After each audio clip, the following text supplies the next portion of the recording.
tadi bahwasanya kita tidak bisa balas kebaikan orang tua kita, wabil khusus ayah, untuk membuat kita berbakti, berbuat baik kepadanya ketika hidup, bahkan sudah meninggal pun berbuat baik kepadanya dengan mendoakan untuknya ampunan. Mentaatinya dalam ketaatan kepada Allah, bukan kemaksiatan kepada Allah, cukup. Kenapa? Karena bebannya sangat berat menyelamatkan Anda dari neraka Allah Subhanahu wa taala.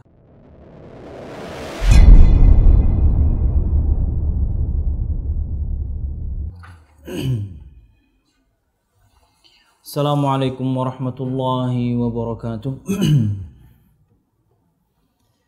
Innal hamdalillah nahmaduhu wa nasta'inuhu wa nastaghfiruh wa na'udzu billahi min shururi anfusina wa min sayyiati a'malina. May yahdihillahu fala mudilla lahu wa may yudlil fala hadiya lahu. Asyhadu an la ilaha illallah wahdahu la syarika lah wa asyhadu anna Muhammadan abduhu wa rasuluh. Qala Allah Ta'ala fil Qur'anil Karim, a'udzu billahi minasy syaithanir rajim. Ya ayyuhalladzina amanu taqullaha haqqa tuqatih wa la tamutunna illa wa antum muslimun. يا أيها الناس اتقوا ربكم الذي خلقكم من نفس واحدة وخلق منها زوجها وبث منهما رجالا كثيرا ونساء واتقوا الله الذي تساءلون به والأرحام إن الله كان عليكم رقيبا. يا أيها الذين آمنوا اتقوا الله وقولوا قولا سديدا يصلح لكم أعمالكم ويغفر لكم ذنوبكم ومن يطع الله ورسوله فقد فاز فوزا عظيما.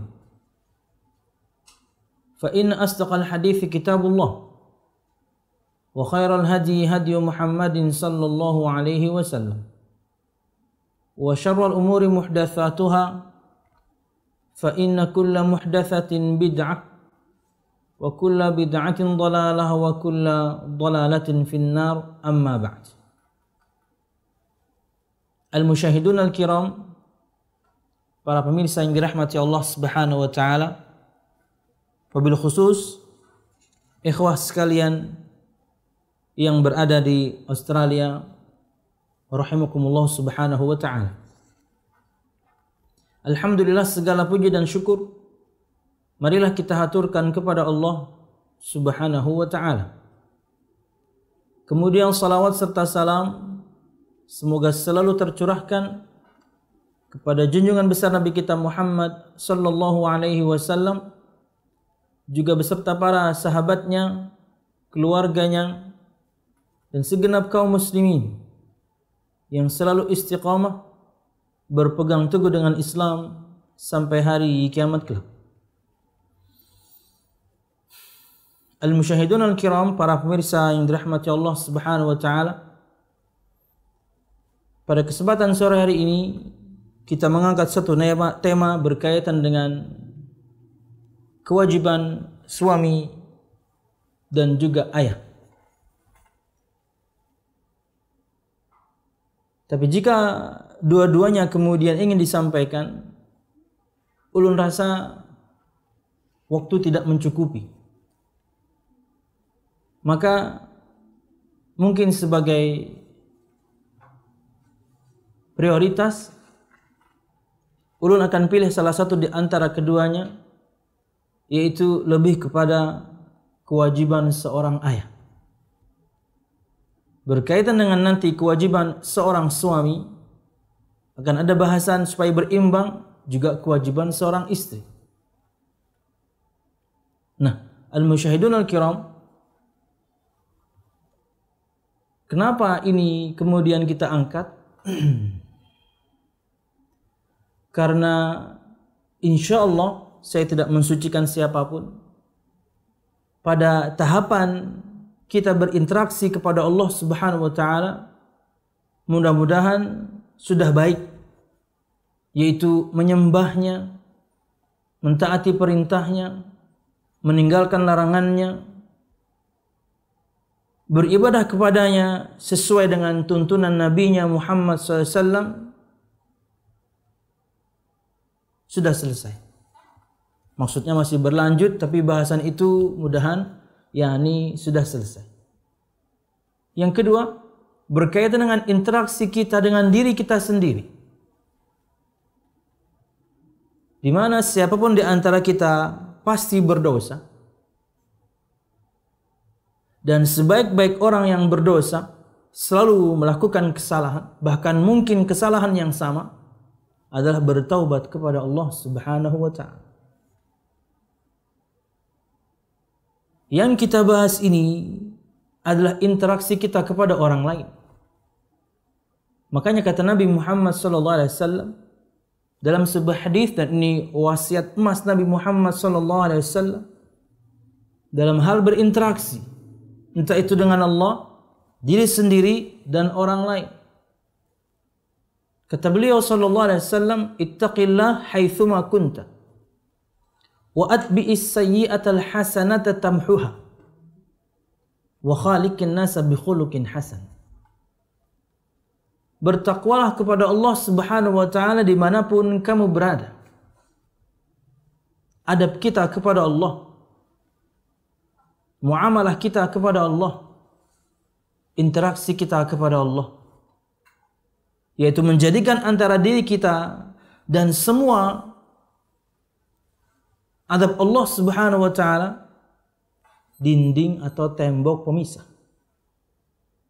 dengan menjalankan perintahnya dan juga meninggalkan larangannya. Wa atbi'is sayyi'atal hasanata tamhuha, dan ikutilah, barengilah perbuatan yang buruk, dosa, dengan perbuatan yang baik.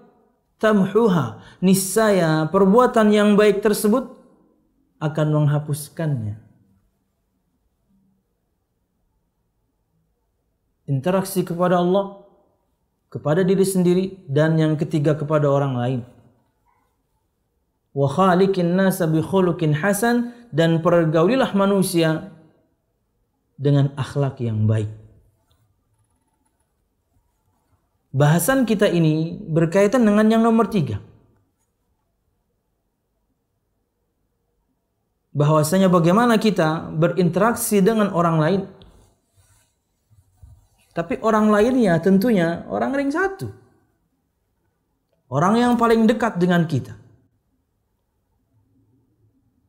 Dalam kitab Minhajul Muslim, yang dari sini insyaallah faedah ini kita akan ambil, tentunya bahasan adab kepada orang tua itu nomor 1.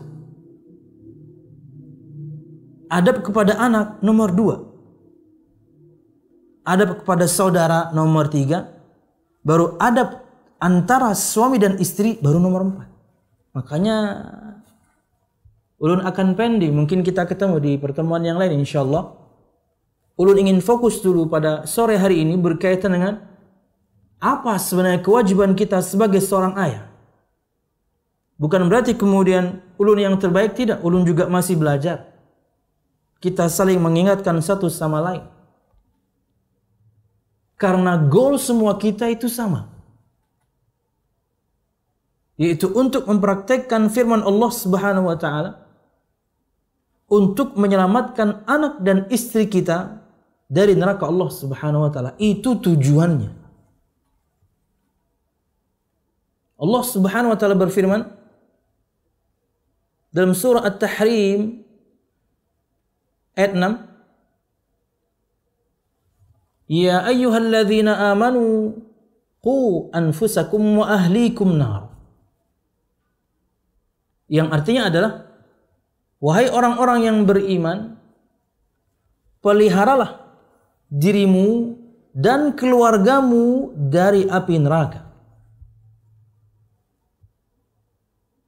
Dan disebutkan di beberapa penafsiran, ahlikum di sini, keluargamu di sini dalam ayat ini adalah anak dan istri. Dan itu tugas kita semuanya. sebagai suami, sebagai ayah. Makanya kalau semua kita posisikan diri kita ini sebagai anak, Anda akan tahu betapa beratnya beban seorang ayah. Hingga dengan alasan itu cukup membuat Anda untuk menghormatinya, memuliakannya, mentaatinya selama perintahnya dalam ketaatan kepada Allah. Cukup. Kenapa? Karena kewajiban yang dia pikul sangat berat. Apa itu? Menyelamatkan Anda dari siksa Allah.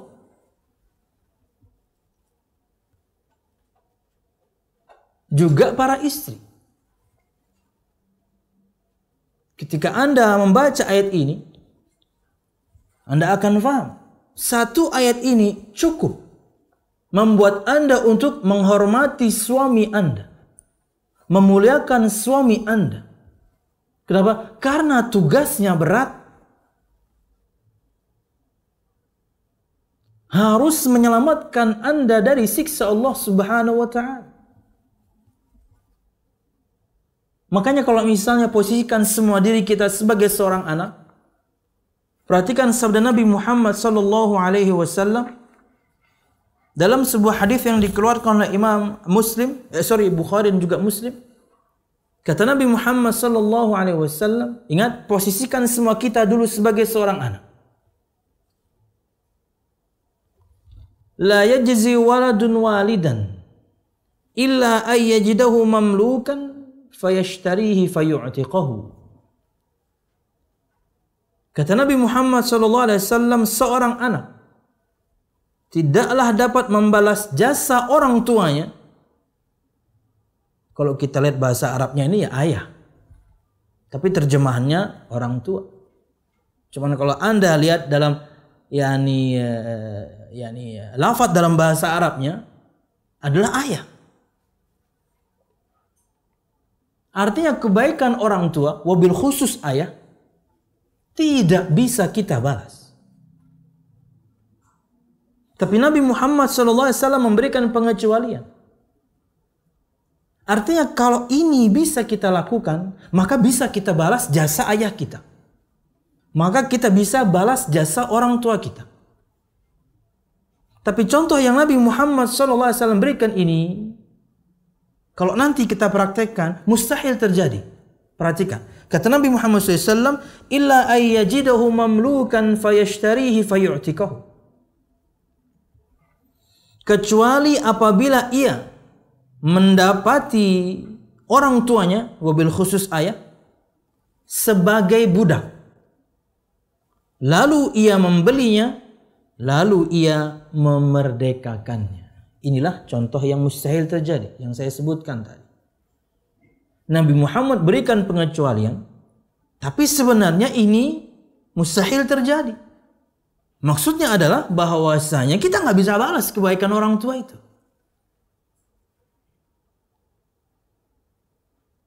Kenapa kita tidak bisa balas? Dengan percontohan Nabi Muhammad berikan pengecualian pun nggak bisa. Kalau kita dapatkan ayah kita budak, berarti kita juga budak. Tentunya sekarang tidak ada perbudakan, kita berbicara di zaman itu. Tidaklah Anda terlahir dari orang tua yang budak kecuali Anda jadi budak juga. Dalam bahasan perbudakan itu ada yang namanya al-mukatabah. Si budak boleh membebaskan dirinya sendiri dengan membeli dirinya sendiri, nyicil. Karena beli cash nggak bakal mampu. Yang jadi masalah belum tentu punya uang. Karena hak seorang juragan untuk tidak menggaji budaknya. Ya, dia seperti barang kok. Kalau dilihat dari sosoknya, ya manusia. Mereka punya istri, mereka punya anak, manusia. Tapi kayak barang diperjualbelikan. Ketika seorang budak misalnya mengatakan pada juragannya, bos, saya ingin mukatabah. Artinya saya ingin jadi orang yang bebas. Saya ingin bayar diri saya sendiri. Kalau kata juragannya, tidak boleh. Selesai. Kamu budak saya sampai kamu mati. Selesai. Nggak ada kesempatan. Itu kemustahilan yang pertama. Dua. ketika juragannya baik dan dia perbolehkan. Oke, kamu boleh mukatabah, kamu boleh menjadi orang yang bebas, kamu boleh memberi dirimu kepada saya. Maka harga yang harus kamu bayar sekian puluh juta. Apakah dia bisa membayarnya? Nggak bisa. Lawang digaji aja enggak. Dari mana tuh duit? Nyolong.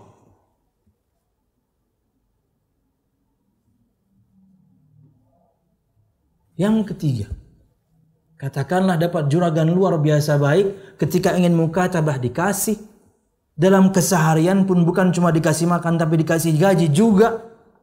Bos, saya ingin mukatabah, boleh.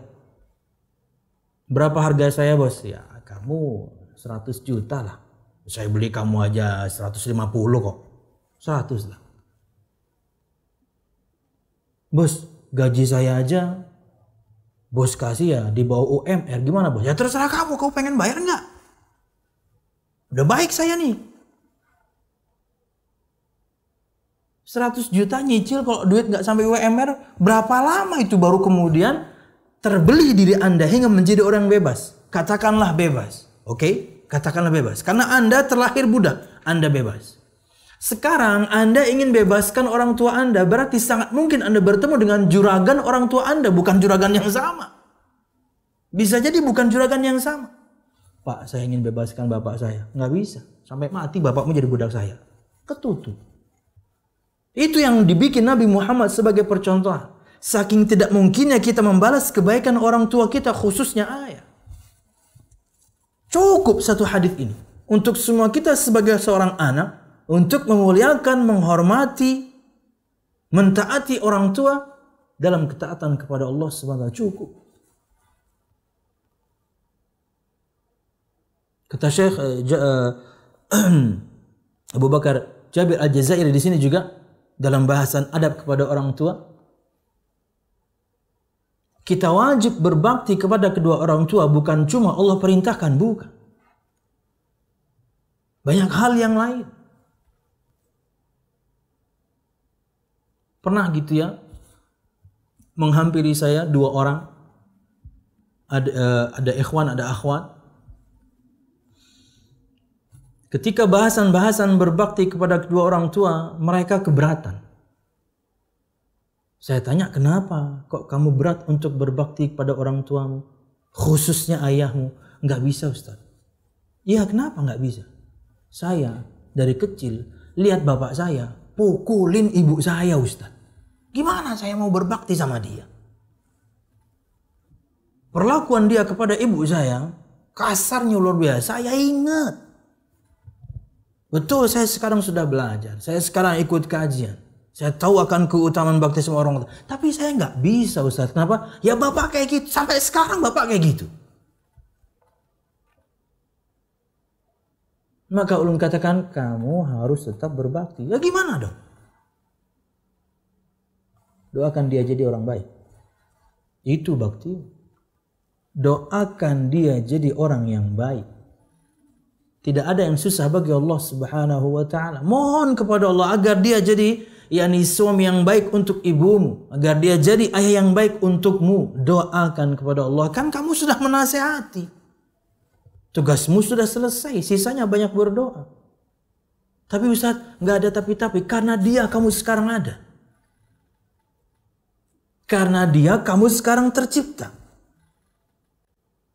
Kurang jasa apa itu? Kalau kita kemudian pengen hitung-hitungan. Ya dong, orang tua kita sebab kita terlahir ke dunia. Tapi memang berat ya. Al-musyahidun al-kiram. Ini sebagai motivasi untuk semua kita ya. Artinya satu sabda itu sebenarnya cukup membuat kita untuk memuliakan, menghormati, mentaati dalam ketaatan kepada Allah orang tua kita, khususnya ayah. Karena kebaikannya tidak bisa dibalas. Apalagi subhanallah, sangat mungkin siapapun di antara kita sekarang, ulun di sini, semua kru Anda di sana dan semua pemirsa di luar sana, lunak hati Anda untuk belajar agama ini, walaupun repot ini sebenarnya. Kan kalau ke masjid kajian enak, ya enggak. Harus dengan alat, dengan koneksi. Tadi ada kendala sedikit. Tetap Anda hadir pengajian. Tetap Anda menyimak pengajian. Tetap Anda kemudian duduk untuk mengambil faedah. Anda tahu, bisa jadi itu doa orang tua Anda. Di sepertiga malam terakhir dia mendoakan selalu Anda kepada Allah Subhanahu wa taala, "Ya Allah, berikan kepada saya anak yang saleh. Jadikan saya dan anak-anak saya orang yang menegakkan salat." Anda enggak pernah tahu. Orang tua.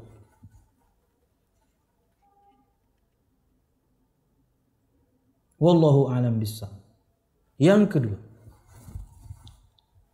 untuk para wanita nih khususnya yang sudah menikah, perhatikan sabda Nabi Muhammad SAW kala itu Mu'adz bin Jabal radhiyallahu anhu pulang dari berdakwah dari Syam. Dulu namanya Syam. Sekarang itu ada 4 negara ya. Jordania, Syria, Lebanon dan Palestina. Dulu namanya Syam. Mu'adz bin Jabal, Nabi Muhammad pernah utus dia untuk berdakwah ke Syam. Juga pernah diutus ke Yaman, entah sebelum Syam atau setelah Syam, tapi ke Syam.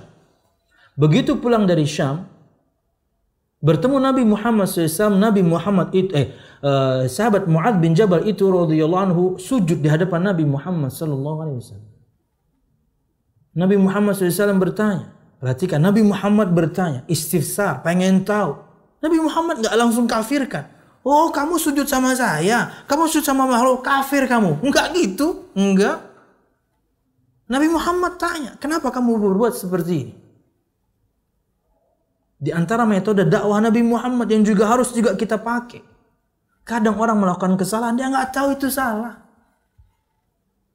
Malaka ya Mu'adz, ada apa dengan kamu wahai Mu'adz? Kok kamu sujud kepada saya? Wahai Rasul, saya ketika engkau utus ke Syam, saya dapati di sana orang kalau ingin menghormati orang lain itu dengan sujud di hadapannya. Makanya saya sujud penghormatan kepadamu. Nggak boleh. La taf'alu. Walaupun untuk penghormatan Nabi Muhammad larang, nggak boleh berdiri. Tapi Nabi Muhammad tidak kafirkan kan? Karena apa? Mu'adz salah faham. Kemudian kata Nabi Muhammad SAW, "Lau kuntu amiran ahadan ayyasjuda li ahadin." Dalam riwayat yang lain, "Lau kuntu amiran ahadan ayyasjuda li ghairillah la amartul mar'ata an tasjuda li zawjiha."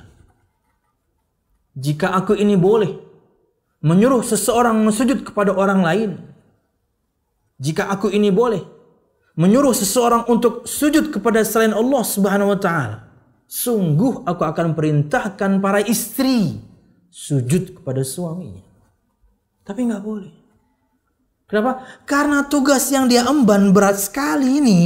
Menyelamatkan Anda, hai para anak. Menyelamatkan Anda, hai para istri. Dari siksa Allah Subhanahu wa ta'ala. Tanamkan itu di benak masing-masing. Silahkan posisikan diri Anda sebagai anak. Maka hadis yang pertama tadi cukup membuat kita untuk taat kepada kedua orang tua dalam ketaatan kepada Allah.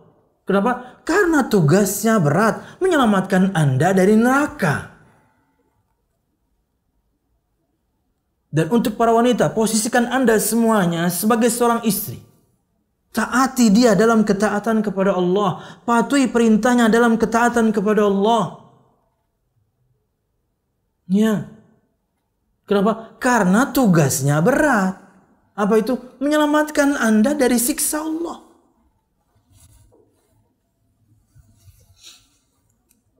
Beberapa waktu yang lalu, udah lama sih ya, setahun lebih mungkin ya, ulun mendapatkan satu curhatan bapak-bapak, yaitu istrinya minta cerai karena dia sekarang menjaga sholat 5 waktu di masjid. Aduh, bingung saya. Ada orang begitu ya.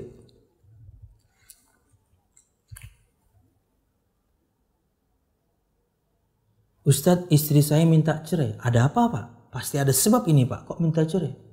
Anu Ustaz, karena sekarang saya taat beragama. Waduh, kok ada perempuan begitu ya? Saya tuh pengen sekali tuh, saya pengen langsung jawab tuh, cerain aja Pak, perempuan macam apa ya? Pengennya saya gitu, tapi kan saya Ustadz ya. Jadi saya tahan diri dulu. Ada perempuan begini, Anda pengen suami Anda nakal ya? Hah? Anda mau suami yang bagaimana sebenarnya? Ingin suami yang bermaksiat kepada Allah selalu? Ingin suami yang gak sholat? 1 tahun di Banjarmasin ini, saya nggak tahu mungkin di sana. Di Banjarmasin ini 1 tahun, tapi tahunnya ini adalah 7 tahun yang lalu ya. Mungkin makin kesini bisa makin banyak, saya nggak tahu. Ini data 2017. 1 tahun perempuan Banjarmasin 1000 menggugat cerai suaminya. Khulu, mereka pengen khulu. Mereka ingin berlepas diri dari suaminya. Kita tanya dong pengadilan agama, kenapa Ustadz? Kok sampai sebanyak itu angka? Berarti kan sehari 4 orang ya? Kayak kasarnya begitulah. Setahun 1000 kasus. Perempuan Banjarmasin, saya nggak mengatakan Banjarbaru Martapura, Banjarmasin doang nih, sini doang, kecil.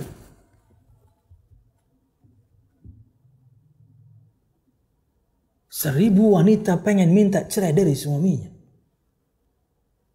Kita tanya, kenapa Ustadz? Oh, alasan yang pertama, alasan yang kedua karena perselingkuhan. Kaget pasti.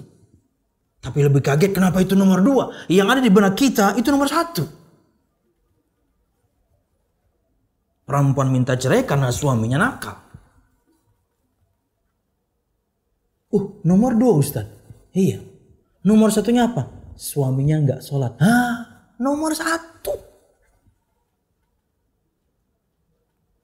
Hukum asalnya perempuan itu ingin suaminya taat beragama. Ini ada suami Anda taat beragama, laki-laki tangguh itu bisa dilihat dari sholatnya. Laki-laki tangguh itu bisa dilihat dari sholatnya. Dan suami Anda sekarang sangat tangguh, pejantan tangguh, 5 waktu di masjid. Bukan karena suami Anda marbot, bukan. Dia jamaah. Tapi di masjid 5 waktu. 2 aja repot, apalagi 5. 2 nih, subuh sama asar. Beratnya minta ampun ke masjid berjamaah itu. Ini 5-5-nya dia ke masjid. Anda pengen suami penjudi, Anda ingin suami suka main prom, Anda pengen suami gimana sebenarnya? Dan tahukah Anda, doa ketika kita ke masjid yang diajarkan Nabi Muhammad, yang dibaca semua bapak-bapak insya Allah, dibaca para suami Anda itu insya Allah, ya Allah berikanlah aku cahaya. Penglihatanku cahaya, pendengaranku cahaya, di hatiku cahaya, depanku, belakang, kanan, kiri, atas, bawah cahaya. Ya Allah berikanlah aku cahaya. Doa Nabi Muhammad. Doa pergi ke masjid. Allahumma ja'al fi basari nura, fi lisani nura, fi sam'i nura, fi qalbi nura, wa an amami nura, wa an khalfi nura, wa yamini, wa shimali. Minta cahaya. Cahaya keimanan. Makanya ketika suami pulang ke rumah, itu betul-betul bawa cahaya. Karena dia tiap hari ke masjid, ke rumah bawa cahaya. Tentunya ini perkara yang abstrak ya, bukan secara letter ya, cahaya. Nama panjangnya Cahaya Nur Aini. Wah itu bini kedua namanya. Bukan ya, bukan. Betul-betul cahaya. Supaya bapak-bapak nggak ngantuk ya. Kasih sayang, ketentraman meliputi rumah tersebut. Kenapa? Suaminya ke masjid terus. Minta cerai karena suaminya taat beragama dan kemudian di masjid. Bahkan Nabi Muhammad ya. Ini untuk semua kita bapak-bapak ya. Kalau misalnya bapak sudah punya anak gadis dan ingin dilamar orang. Ini salah satu tips Nabi Muhammad. Idza ra'aita ar-rajula yata'ahadul masjidah fashhadu bi annahu min ahlil iman. Jika engkau lihat seorang laki-laki mondar-mandir masjid, maksudnya bolak-balik masjid, waktunya banyak habis di masjid, dia akan masjid 5 waktu di masjid, persaksikanlah dia adalah orang ahli iman. Ini laki-laki tangguh. Kok laki-laki yang pintar ngerayu? Semua kita bisa ngerayu. Tinggal buka Google, cari rayuan 2021, mungkin udah keluar. Rayuan 2021, udah keluar. Gampang jadi perayu itu. Tapi jadi seorang laki-laki yang menegakkan agamanya, hanya laki-laki tangguh yang bisa. Wallahu a'lam bishawab. Jadi cukuplah dua hadis tadi. Posisikan semua kita sebagai anak. Cukuplah hadis tadi bahwasanya kita tidak bisa balas kebaikan orang tua kita, wabil khusus ayah, untuk membuat kita berbakti, berbuat baik kepadanya ketika hidup, bahkan sudah meninggal pun berbuat baik kepadanya dengan mendoakan untuknya ampunan. Mentaatinya dalam ketaatan kepada Allah, bukan kemaksiatan kepada Allah. Cukup. Kenapa? Karena bebannya sangat berat menyelamatkan Anda dari neraka Allah Subhanahu wa taala. Dua, untuk para wanita khususnya para istri. Sabda Nabi Muhammad tadi cukup. Kalau kata Nabi Muhammad, aku boleh suruh orang itu sujud pada orang lain, istri aku suruh sujud pada suaminya. Tapi kan gak boleh. Cuman kalau boleh ya saya suruh mereka itu sujud sama suami. Kenapa? Karena beban yang dia pikul sangat berat. Menyelamatkan Anda dari siksa Allah.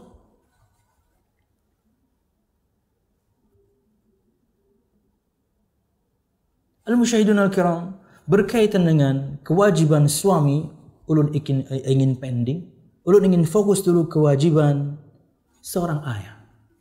Baru sekarang masuk pada bahasan, yuk posisikan semua kita sekarang sebagai seorang ayah yang memiliki tugas yang berat. Yang memiliki kewajiban dan tanggung jawab yang berat. Bukan berarti kemudian membuat kita gak usah berkeluarga sajalah, tanggung jawabnya berat. Salah.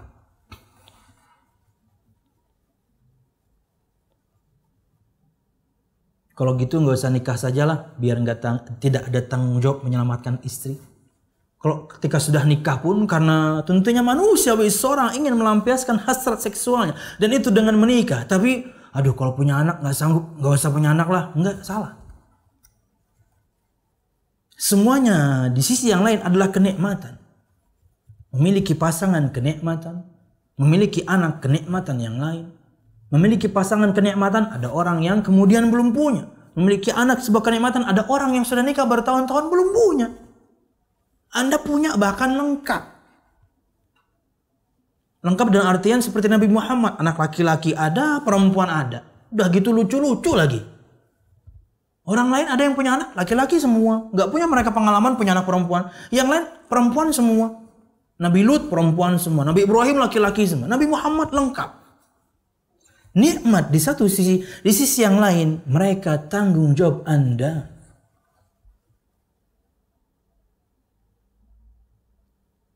Lalu balasannya apa Ustaz? Ya jelas pahala dari Allah Subhanahu wa ta'ala. Cuman tanamkan di diri masing-masing dulu sebelum kita masuk ke dalam bahasan. Bahwasanya tugas kita semuanya, hai para ayah, adalah hanya menyampaikan. Tapi ketika yang kita sampaikan kepadanya nasihat, perintah, larangan adalah istri, adalah anak, ya mungkin jangan satu kali. Di momen yang lain nanti sampaikan lagi. Tapi sekali saja udah selesai. Sekali saja dan istri Anda paham. Sekali saja dan anak Anda paham. Tugas Anda, beban Anda sudah turun. Ya dong, karena mereka milih sendiri nanti. Mereka mentaati Anda, alhamdulillah itu yang kita harapkan. Mereka enggak, urusan sendiri. Urusan sendiri. Kenapa? Karena sudah dikasih tahu. Istri Anda nanti, anak Anda nanti tidak bisa berhujjah, beradu argumen di hadapan Allah Subhanahu wa taala. Ya Allah, saya nggak dikasih tahu Abah. Oh, nggak bisa dong, bapak kamu sudah didik kamu aja ya bebel. Ya Allah, saya nggak pernah dikasih tahu suami tentang adab ini, adab itu, keharaman ini, keharaman itu. Nggak bisa, suami kamu sudah ngasih tahu, kamu aja nggak mau dengerin. Tidak punya hujah mereka di hadapan Allah. Kenapa? Karena Anda sudah menyampaikan. Jangankan Anda atau semua kita, hai para ayah. Nabi Muhammad saja tugasnya hanya menyampaikan. Allah berfirman dalam surah Ali Imran ayat 20 apa 21 ya, tolong bantu cek. 21 kayaknya. Wa in tawallaw fa innama 'alaikal balagh. Dan jika mereka berpaling dari Muhammad sallallahu alaihi wasallam, ingat tugasmu hanya menyampaikan, bukan merubah hati orang.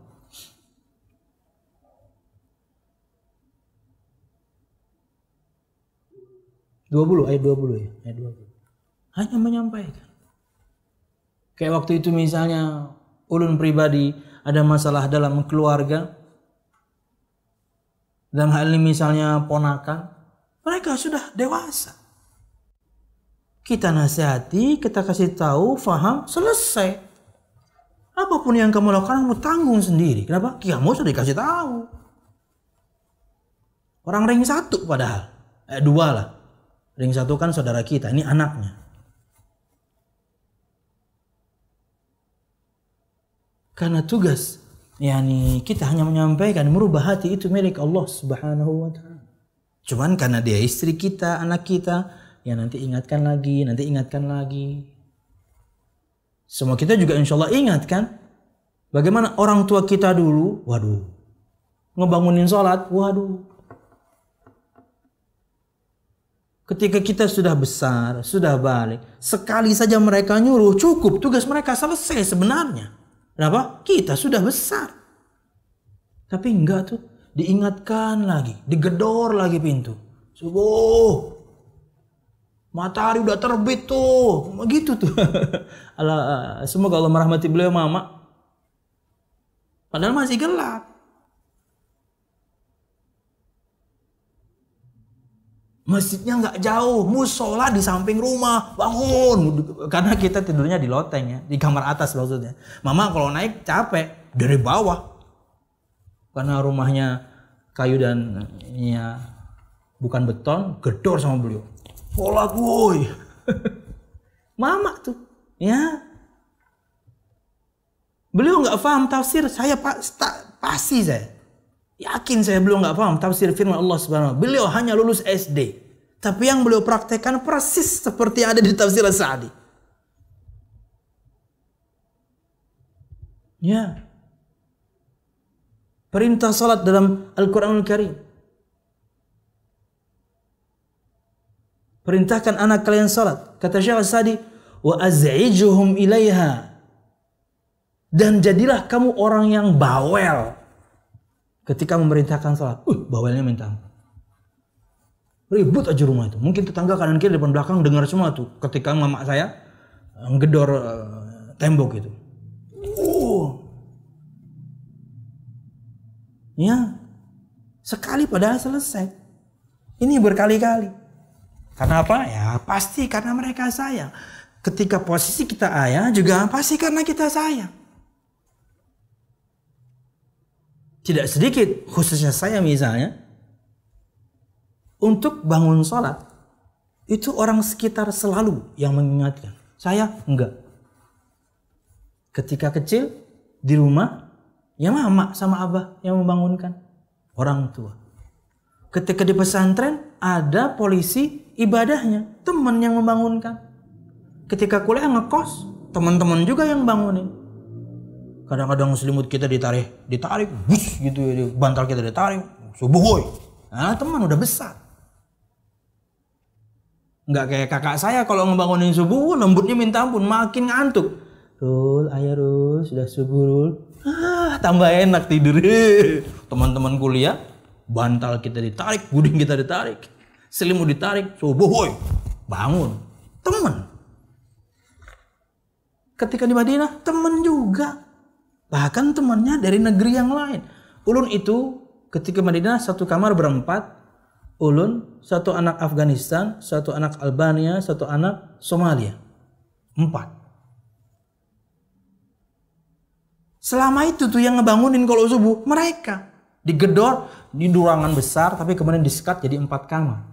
Indonesia, mereka nggak manggil nama, manggil negaranya. Indonesia, subuh. Bayangin satu Indonesia dibangunin. Malu dong. Saya terbantu dengan orang sekitar. Saya terbantu dengan orang sekitar. Kalau enggak, wallahu a'lam bishawab.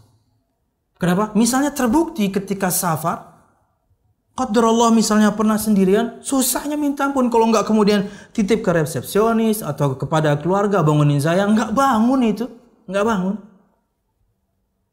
Makanya selalu safar milih teman-teman yang saleh. Dia akan ingatkan kita untuk ibadah. Oke, ini terlalu lebar. Tapi yang jelas terkadang kita sebagai suami, kita sebagai ayah, orang sekitar yang dukung kita. Harusnya padahal itu adalah tugas kita. Wallahu a'lam bishawab. Oke. Berkata Syekh Abu Bakar Jabir Al-Jazairi rahimahullah taala dalam kitab beliau Minhajul Muslim. Bapak-bapak kalau misalnya mau nyari kitabnya kayak gini ya tampilannya ya. Oke. Ada di halaman bagian adab itu ada di halaman 170-an. Bagian pertama adab kepada orang tua, yang kedua itu kepada anak. Nah, kata beliau rahimahullah taala, al-muslimu ya'rifu bi anna lil waladi huquqan 'ala walidihi yajibu 'alaihi ada'uha lahu wa adaban yulzimuhu al-qiyamu biha iza'ahu wa hiya tatamathalu fi ikhtiyari walidatihi wa husni tasmiyatihi wa dhabhil aqiqati anhu yawma sabi'ihi wa khitanihi wa rahmatihi wa rifqi bihi wan nafaqati alayhi wa husni tarbiyatihi wal ihtimami bitafqifihi wa ta'dibihi wa akhdhihi bi ta'alimil islami wa tamrinihi ala ada'i faraidihi wa sunanihi wa adabi wa idza balagha zawwajahu. 10 kewajiban kita hai para ayah, dan itu hak anak-anak kita yang harus mereka dapatkan.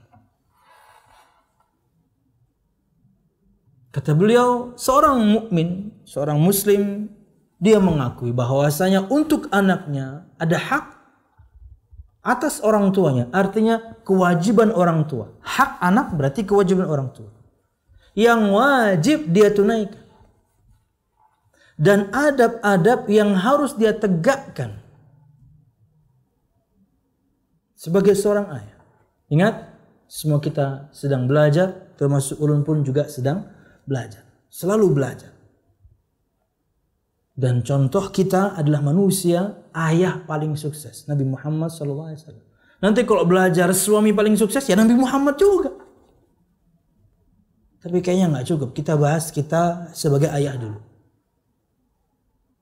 Wa hiya tatamathalu fi ikhtiyari walidatihi. Dan di antara hak anak, dan itu menjadi kewajiban kita sebagai seorang ayah, adalah satu, memilihkan ibu yang tepat untuk dia. Ini hak pertama seorang anak. Apa itu? Ibunya yang saleh. Jadi sejak kita milih istri itu, sejak kita memilih istri, itu adalah kewajiban yang kita tunaikan untuk anak kita. Hak dia dapat ibu yang salehah. Jadi nggak boleh asal-asalan. Ya tentunya nggak ada juga yang asal-asalan. Maksudnya harus betul-betul selektif. Kata Nabi Muhammad SAW, tunkahul mar'ah li arba' limaliha wali hasabiha wali jamaliha wali diniha fadfar bidhatid din taribat yadak. Perempuan itu dinikahi karena 4 sebab. Hartanya, nasabnya, kecantikannya, agamanya. Nabi Muhammad letakkan paling akhir. Karena memang hukum asal, semua kita laki-laki mesti fisik. Dan itu bukan perkara yang tercela.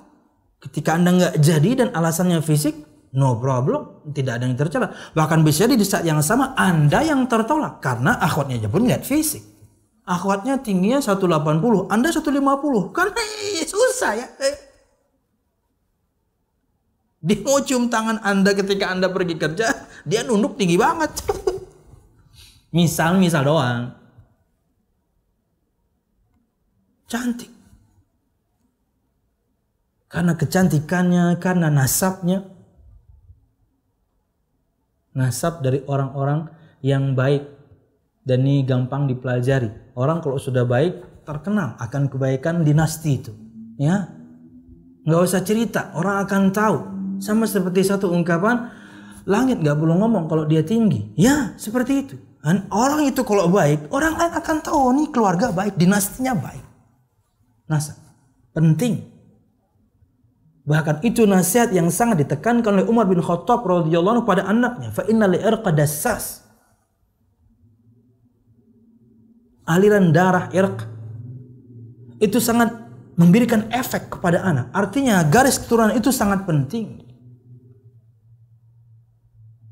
Walaupun kemudian tidak bisa dimutlakan, tapi rata-rata orang tua yang saleh melahirkan anak-anak yang saleh. Itu rata-rata. Walaupun kemudian nggak bisa mutlak. Dan karena apa tadi? Kecantikannya, nasabnya, hartanya. Iya dong.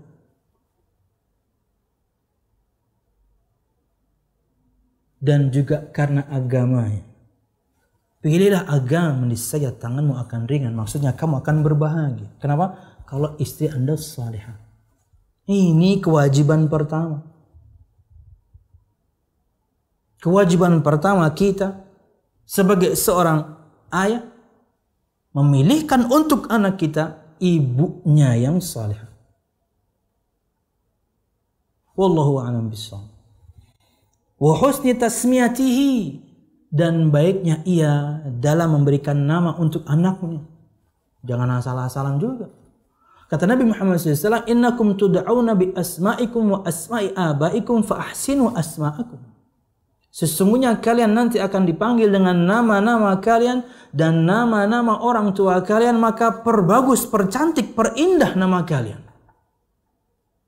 Makanya tidak sedikit ikhwah, entah itu ikhwan dan akhwat, itu kalau sudah hamil sekian bulan, hampir 7, 8 atau bahkan 9 bulan, ada aja tuh yang nanya, Ustadz minta saran nama yang baik. Atau si ikhwan, Ustadz, istri saya nih sudah hamil tua nih, udah 8 bulanan Ustadz. Minta saran nama yang baik. Biasanya saya akan sarankan kepada mereka, pilih 1, 2, atau 3 nama, habis itu kita nanti diskusi. Jadi betul-betul pilihan mereka dulu. Saya hanya mengarahkan. Oh ini nggak bagus nih akhi. Nah ini cocok nih. Pengen 2 kata Ustadz. Oh silakan antum cari kata sifat yang lain. Nanti ulun bantu untuk cocok-cocokin. Kenapa? Biar bagus namanya. 1 kata boleh, 2 boleh, 3 boleh, nggak ada masalah. Itu tergantung kepada adat istiadat kebiasaan negeri tertentu. Di kita di Indonesia itu minimal 2 kata, jarang yang 1, minimal 2, 3 bahkan rata-rata banyak yang 3. Nggak ada masalah juga karena itu kembali kepada adat. Cuman bikin paspor akan repot, panjang banget, nggak ada masalah. Ini hak anak, kewajiban kita. Pilih nama yang baik. Kata Nabi Muhammad, sesungguhnya kalian akan dipanggil dengan nama-nama kalian dan nama-nama orang tua kalian, maka perbagus, percantik, perindah nama kalian. Abdullah, Abdurrahman, atau abad-abad yang lain, Abdul Sattar, Abdul Aziz, terserah. Nama-nama yang baik. Nama-nama Nabi, nama-nama sahabat. Atau nama yang bermakna bagus misalnya. Bisa jadi namanya pakai bahasa dia, misalnya pakai bahasa Indonesia atau pakai bahasa Jawa, nggak ada masalah, tapi bagus maknanya. Wallahu a'lam bishawab. 3. Wa dzabhil aqiqati anhu yauma sabihi, di antara kewajiban kita sebagai seorang ayah dan hak ini adalah milik anak, menyembelihkan untuknya akikahnya di hari ke-7. Kata Nabi Muhammad SAW, kullu mauludin murtahanun bi aqiqatihi yudhbahu anhu yawma sabi'ihi wa yuhlaku wa yusamma. Dalam riwayat Imam Abu Dawud, kata Nabi Muhammad SAW, semua anak yang terlahir itu tergadaikan dengan akikahnya. Jadi kayak barang harus kita bayar dengan akikah. Di antara perkataan para ulama, di antara sebab baik akhlaknya adalah akikah. Bukan berarti kemudian ketika orang akhlaknya buruk, ini berarti dulu bapaknya nggak akikah ini. Nggak gitu juga. Ini hanya pendapat para ulama. Di antaranya perkataan Imam Ahmad dan saya tidak salah. semua anak terlahir tergadaikan dengan akikahnya. Disembelihkan untuknya kambing di hari ke-7. Kemudian digundul dan dikasih nama. Ini kewajiban seorang ayah. Anil ghulami syatani mutakafi'atani wa anil jariyati syat. Kata Nabi Muhammad, anak laki-laki itu 2 kambing yang setara. Setara dalam keadaan, setara sehatnya maksudnya. Enggak mesti jantan, tapi setara dalam sehatnya. Mirip dengan sifat yang harus dimiliki oleh binatang ya, jadi kurban. Kambing kurban, sehat. Bukan yang picak matanya, bukan yang pincang, bukan yang kemudian kurus kering, no, penyakitan, no. Sehat. Anak laki-laki 2 kambing, anak perempuan 1. Ini kewajiban seorang ayah, hak mereka. 4. Wa khitanihi, dan mengkhitannya, itu kewajiban ayah. Kewajiban ayah, hak anak. Ini kewajiban ayah. Khitan anak kita. Kembali kepada adat juga. Di Indonesia rata-rata itu kelas 1, kelas 2 SD baru dikhitan. Ulun pun mengalami adat istiadat itu. Kalau nggak salah ulun kelas 2 SD, mau naik kelas 3 ulun baru dikhitan. Tapi jika sebelum itu ya nggak apa-apa juga. Berlaku untuk laki-laki dan perempuan, walaupun ada khilaf di kalangan untuk anak perempuan. Apakah harus dikhitan? Maka sangat dianjurkan iya, tapi tidak harus. Tidak untuk laki-laki. Berdasarkan keumuman sabda Nabi Muhammad SAW, "Idzal taqal khitanani faqad wajabal ghusl." Jika 2 khitan telah bertemu, maka telah wajib mandi. Berarti perempuan dikhitan dong. Walaupun ada khilaf. Wallahu a'lam bishawab.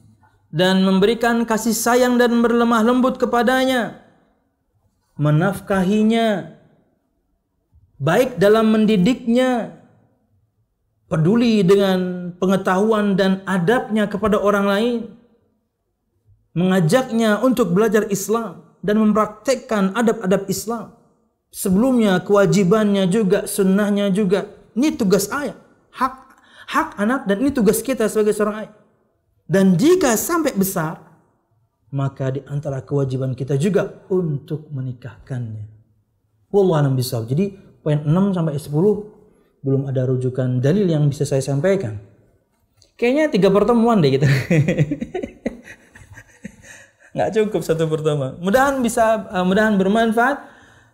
Di pertemuan mendatang insya Allah kita akan sebutkan dalil masing-masing dari berlemah lembut, nafkah, baik dalam tarbiyah, peduli akan adab, peduli akan pendidikan Islam, sampai level menikahkannya insya Allah di pertemuan yang lain. Sebelum tentunya kita akan bahas kewajiban yakni suami, dan itu hak untuk para istri. Saya tadi begitu posting tadi aja, itu sudah ada yang komen, "Ustadz, kewajiban istri kapan?" Sabar, ntar dulu, kewajiban suami dulu. Wallahu a'lam bishawab. Ini yang bisa saya sampaikan. Mudah-mudahan bermanfaat. Saran khilaf, mohon maaf. Insyaallah kita akan bertemu di waktu yang lain, masih dengan bahasan yang sama, kewajiban ayah dan juga suami, kewajiban istri menyusul insyaallah. Wallahu a'lam bishawab. Oke. Ini ada pertanyaan masuk ke WA ana. Jawab aja ya. Tapi tentang materi nih, bagus nih. Oke. Assalamualaikum Ustaz. Waalaikumsalam. Kalau bisa diurut, wah, harus sama terapis nih. Diurut ya, maksudnya diurutkan gitu. Kalau bisa diurut, ditertibkan, mana yang harus didahulukan, kewajiban kita sebagai suami atau kewajiban kita sebagai seorang ayah? Suami. Ya, karena enggak mungkin dong Anda nikah langsung keluar anak, kan enggak. Iya, suami. Walaupun tentunya bahasannya belum. Ulun tadi kenapa mendahulukan yakni kewajiban ayah, karena ulun ingin posisikan kita sebagai seorang anak dulu agar kita tahu beratnya tugas seorang ayah. Dan kemudian baru kita bahas kewajiban seorang ayah agar semakin kita tahu ini yang harus kita lakukan untuk anak-anak kita. Wallahu a'lam bishawab. Jadi kalau Anda ingin urutkan, maka yakni suami. Anda harus tahu kewajiban Anda sebagai suami, dan itu berarti hak untuk istri Anda. Lain ceritanya misalnya Anda sudah menikah dan istri Anda punya anak bawaan, atau Anda menikah Anda punya anak bawaan, ya di saat yang sama dua-duanya berjalan berarti. Tapi jika belum, masih betul-betul baru dua-duanya, maka suami. Wallahu a'lam bishawab. Tapi Anda suami, Anda istri, Anda pasti punya orang tua. Nah, di saat yang sama itu Anda harus ke atas. Harus Anda bahas ke atas. Allah selalu gandengkan berbakti pada orang tua itu dengan menyembah Allah. Mesti perintah sembahlah Allah, berbaktilah pada orang tua. Larangan berbuat syirik juga kemudian setelahnya larangan durhaka pada orang tua. Artinya kewajiban kita yang pertama setelah kita menyembah Allah Subhanahu wa taala sesuai tuntunan nabinya, orang tua. Makanya di kitab ini pun bahasan adab kepada orang tua nomor 1 di antara semua adab terhadap semua makhluk. Kan ini bahasanya al-adabu ma'al khalq, adab kepada para makhluk. Orang tua nomor 1, baru kepada anak, baru ada bahasan kewajiban suami dan istri. Saudara dulu, baru suami dan istri. Tapi jika Anda bertanya mana yang lebih dulu, maka kewajiban sebagai seorang suami Anda harus fahami dulu, karena Anda sebagai seorang suami, nanti anak selanjutnya. Tapi kemudian jika sudah ada dua-duanya, Anda sebagai seorang suami di saat yang sama Anda juga punya anak, dua-duanya harus Anda pikul. Makanya untuk semua Anda para istri, untuk semua kita hai para anak, bapak kita itu tugasnya berat sekali.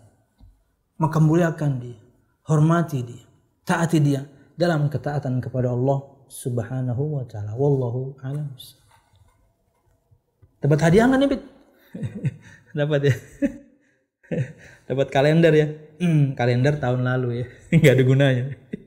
Oke. Yang lain mungkin dari teman-teman ikhwah sekalian, bapak-bapak di Australia, silahkan. Mic-nya oke ya? Oh, situ ya. Kalau tidak ada, kita setting lagi kapan kita bertemu di pengajian berikutnya biar ini selesai. Khususnya untuk kewajiban sebagai seorang ayah saja belum selesai. Kita ingin lanjutkan nanti kemudian kewajiban sebagai seorang suami. Mudah-mudahan bisa selesai dalam satu pengajian. Wallahu a'lam bishawab. Di Australia waktunya sama dengan kita nggak, atau mereka kayak WIB? Sama kayak kita Wita ya? Oh, iya. Oh, tapi maghribnya lebih cepat. Oh iya, pantesan. Udah dekat ini. Oke. Mudah-mudahan bermanfaat. Ikhwah fillah rahimakumullah, musyahidun al-kiram, para pemirsa semuanya, dan mobil khusus ikhwah sekalian yang ada di Australia. Mudah-mudahan bermanfaat. Salah dan khilaful, mohon maaf. Semoga semua kita, khususnya para ayah, bisa menjadi ayah yang betul-betul menunaikan tugasnya hingga kemudian pahala Allah Subhanahu wa taala menanti di belakang itu. Dan ingat, tugas kita berat, dan ingat juga untuk semua istri dan semua anak, tugas ayah Anda, tugas suami Anda sangat berat. Itu cukup sebagai sebuah alasan Anda untuk menghormatinya, memuliakannya, mentaatinya dalam ketaatan kepada Allah Subhanahu wa taala. Wallahu a'lam bishawab. Subhanakallahumma bihamdika asyhadu an la ilaha illa anta astaghfiruka wa atubu ilaik. Wassalamualaikum warahmatullahi wabarakatuh.